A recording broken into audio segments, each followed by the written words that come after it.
I'm Ryan from ExtremeTerrain.com and welcome to this month's episode of Throttle Out. In this episode, we're going to talk about some 2017 and some 2018 news. We'll introduce you to some new parts we recently added to the website. We're going to go to a work on a 2004 TJ that we had in the shop, and we're going to finally announce our big sweepstakes winner for our $10,000 Jeep parts giveaway. That winner is going to receive $10,000 worth of Jeep parts from the Extreme Terrain website, and we're also going to install them. So stick around to see if it's you. Today we have a 2004 TJ that came to us with about 83,000 miles on the factory suspension. So we decided to give it a refresh, and while we were at it, do what I consider the basic TJ starter kit, a 2.5-inch lift and front and rear bumpers. The front and rear bumpers were there to give some additional form, but also a couple of additional functions to the Jeep, and the suspension will allow us to run up to a 33-inch tire according to the manufacturer, but this Jeep came with a 31 on it, and I think it looks pretty good. We'll test fit a couple of different size tires on it in a little bit here, but first let me walk you through the suspension. The lift kit we decided to go with is a Rough Country 2.5-inch lift, and it's really the most basic lift you can put on a Jeep. It comes with springs and shocks, and that's about it. But the nice thing about 2.5 inches of lift on a TJ is you don't need a lot of those other components. When you get into a 4-inch lift or more, you start needing slip yoke eliminators, different drive shafts, control arms, and a bunch of other components that can really drive the cost up a lot. So sticking with a basic 2.5-inch lift kept the cost down a lot for us. This Jeep came in here with a set of 31-inch tires on it, and that's what the customer wants to keep. So when we swap those back on, they certainly don't look bad, although they are a little bit small. You are going to have a ton of clearance when you go off-road and won't have to worry about rubbing on anything. I personally would recommend running a set of 33-inch tires on 2.5 inches of lift, so we tried those out as well, and in my opinion, they look even better, and you still won't have any rubbing issues. With 2.5 inches of lift, 35s really aren't practical. Even if you were just staying on the road, chances are you're definitely going to have some rubbing issues. This lift kit includes new springs all the way around, which are going to be both longer than the factory springs to provide a little bit of that lift, but also be stiffer, which is nice because we added some weight to the Jeep with the new bumper. So the new springs will hold up that weight a lot better and not sag nearly as much as the factory springs would have. Like I said, this Jeep had 83,000 miles on the clock, so the factory shocks were about due. The nice thing is this lift kit is available with the shocks, and that's the one we decided to install, so we swapped all 4 shocks with Rough Country's 2.0 shock. Now they're a nitrogen shock, which has a couple of benefits over a hydraulic shock. The nitrogen charge in a nitro shock is there to prevent foaming and cavitation of the fluid inside the shock when you work it really hard. If you get that foaming and cavitation, it can cause shock fade. And again, the nitrogen charge eliminates that. There is a little bit of a drawback to a nitrogen shock, and that is that the shock will ride stiffer than a hydraulic shock. So that's definitely something to consider when purchasing a lift kit or just replacement shocks. Even though this kit comes with the minimum number of components that you would need for a lift kit, the installation process is very much similar to what it would be for a full lift kit that includes a lot of other components. The first step in the process is to support the Jeep from the frame and of course remove the tires. Then you're going to have to remove or disconnect any components that keep the axles from completely drooping. That's going to be your brake line brackets, your sway bar links, and your track bars. Of course, you'll also need to remove the shocks because they're being replaced. Once those components are removed or loosened up, you can lower the axle down, which will help you to very easily remove the factory springs.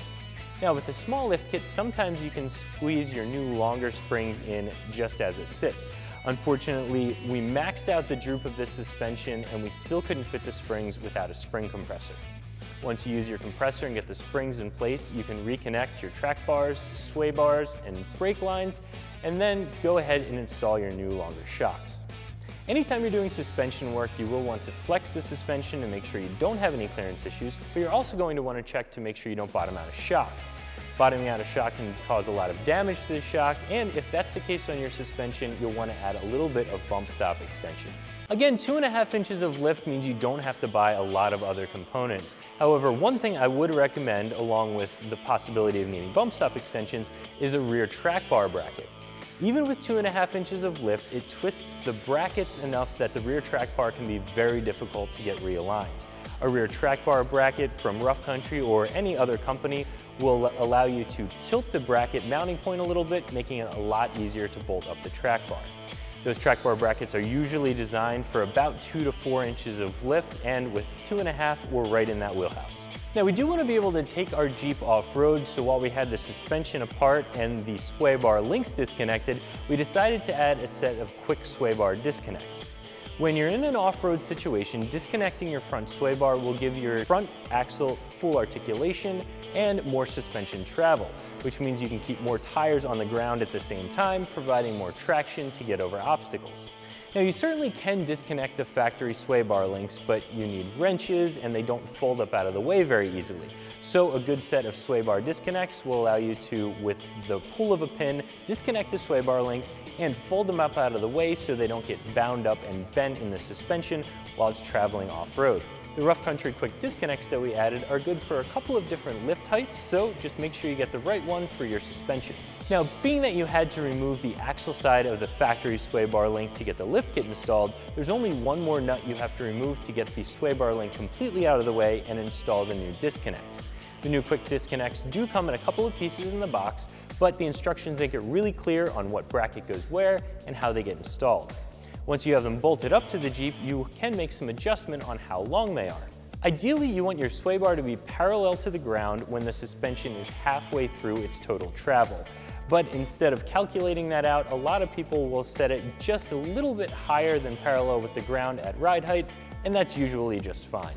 I do like these sway bar disconnects because right out of the box they fit pretty tight, so you shouldn't have any rattles, and they're pretty inexpensive. Unfortunately, the top joint on the disconnects is a little bit small in my opinion, and it's also not greasable. So while these will work great right out of the box, after you put tens of thousands of miles on them, they might start to wear out on you. There are some other options on the market that have some beefier joints that are also greasable, and they might hold up in the long term a little bit better. While we're up front here, I want to walk you through the Barricade Trail Force HD front bumper that we installed. Now, we all know what the factory front bumper looks like, and it works fine, but this adds some additional features, and in my opinion, it looks a lot better. This is a full steel bumper that has, again, a couple of features that I really like.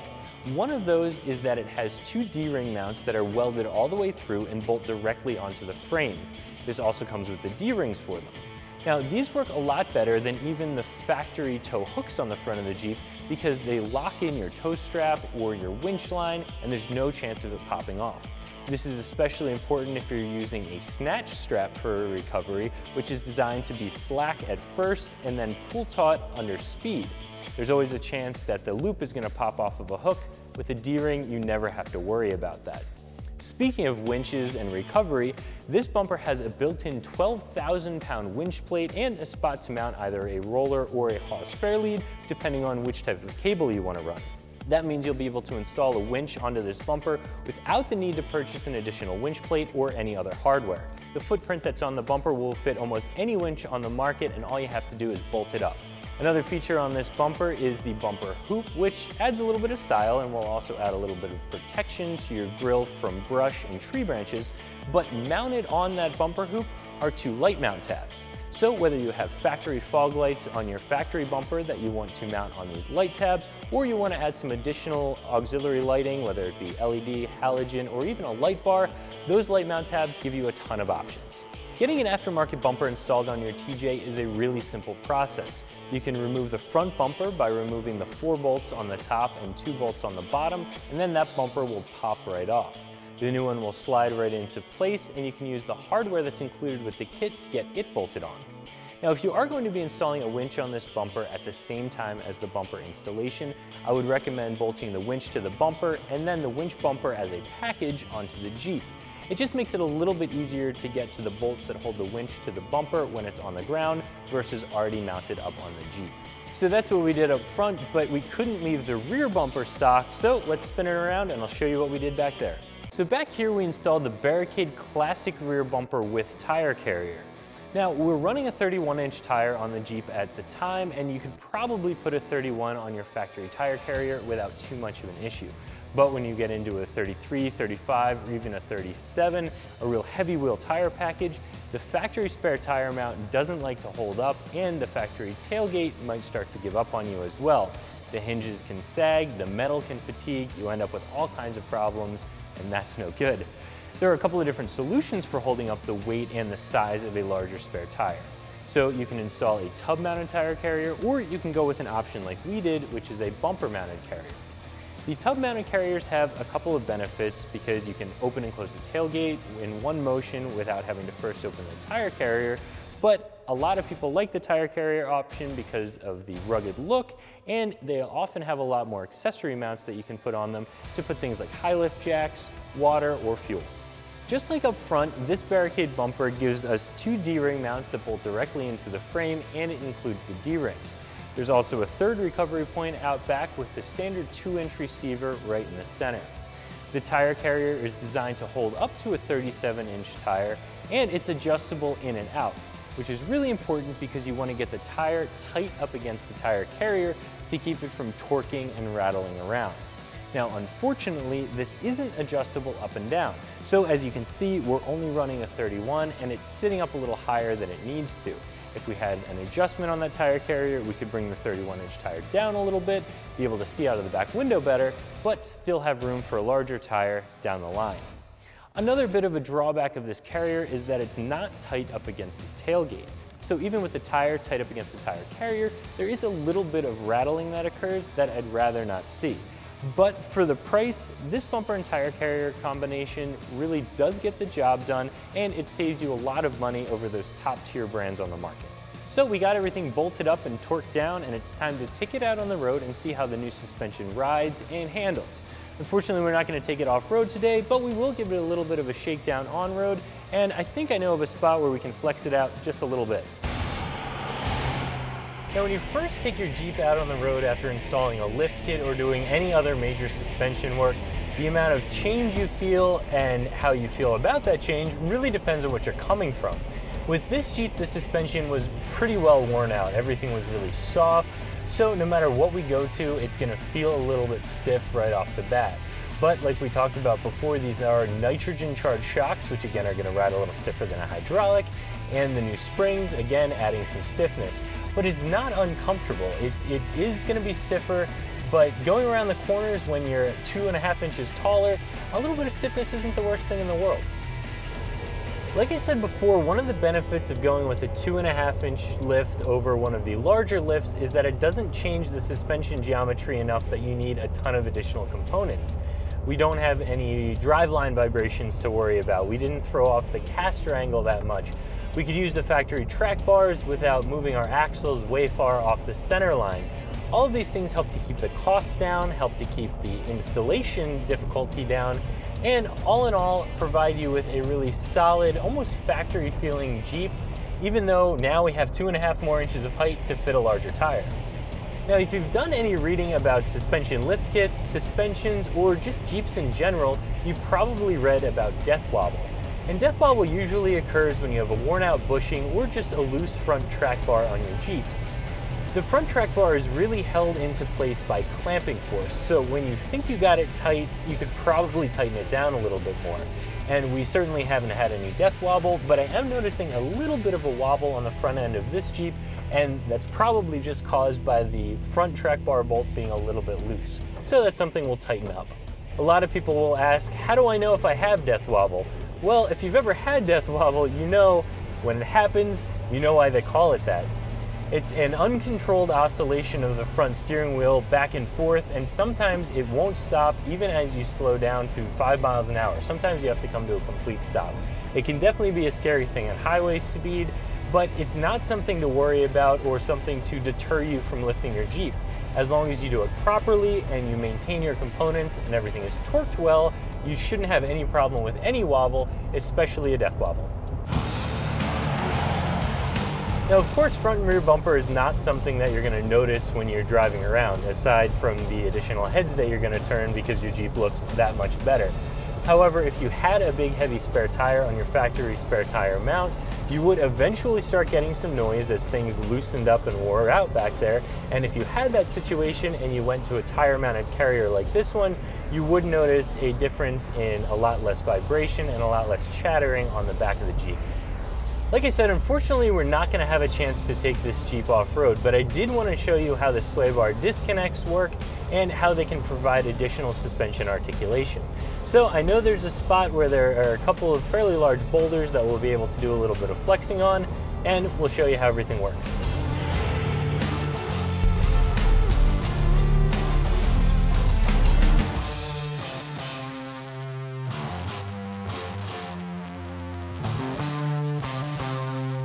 Now, before you say anything, I know we're the furthest thing from off-road right now, but I couldn't talk about lift kits and especially sway bar disconnects without trying to flex this thing out a little bit.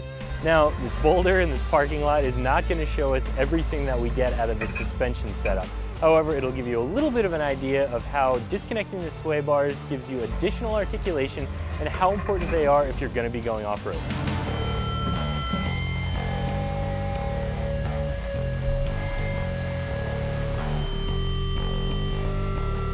So I said before, this Jeep came to us with 83,000 miles on the clock and the suspension definitely needed a refresh. Instead of just putting OE components back on it, we did what I consider to be sort of the TJ starter kit, a 2.5-inch lift and front and rear bumper. The lift that we chose kept costs down because it kept us to a minimum number of components. The sway bar disconnects added additional performance off-road, and the front and rear bumpers gave us some additional recovery points, light mounts, winch mounts, and definitely changed the attitude of the Jeep from the outside.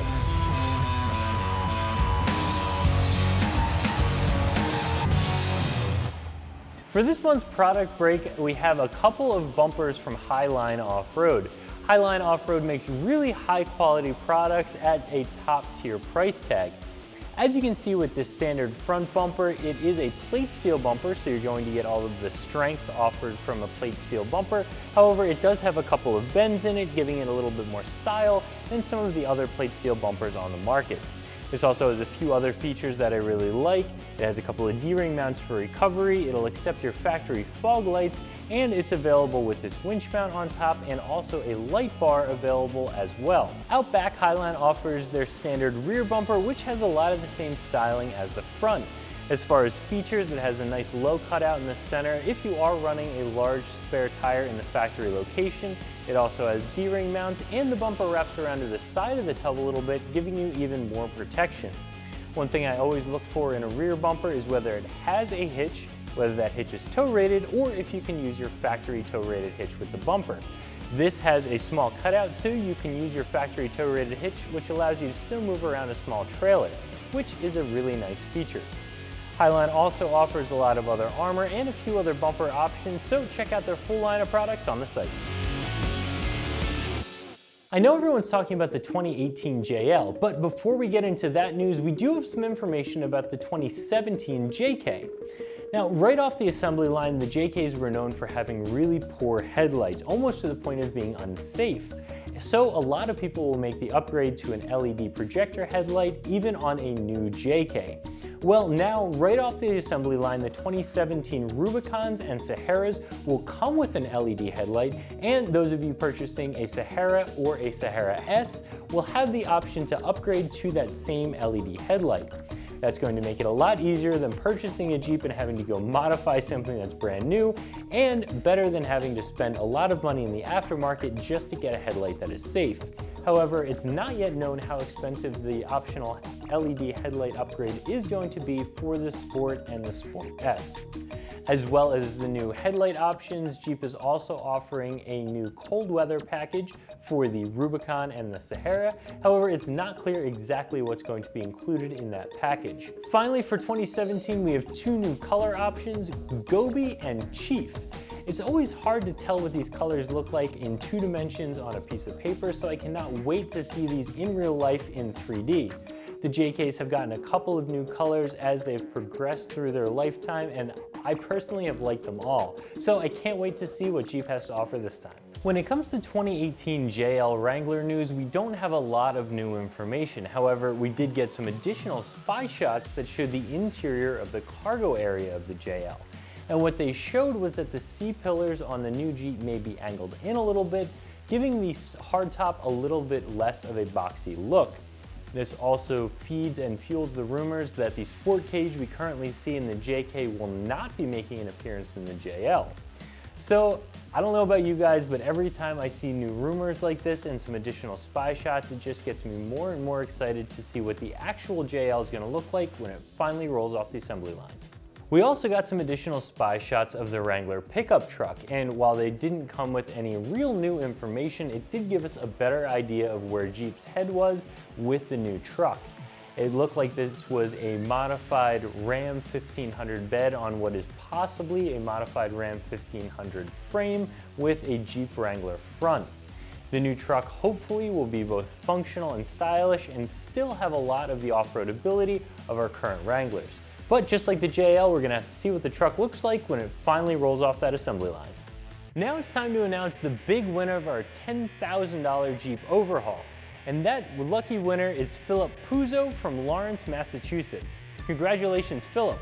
We're gonna give Philip $10,000 worth of Jeep parts from ExtremeTerrain.com, and we're also going to install him for him. I cannot wait to see what he has in mind for his build. Well, that's it for this episode of Throttle Out. Remember, this is a monthly episode, so subscribe to our YouTube channel to see what we have for you next month. But for now, I'm Ryan from ExtremeTerrain.com. Thanks for watching, and remember, when in doubt, throttle out.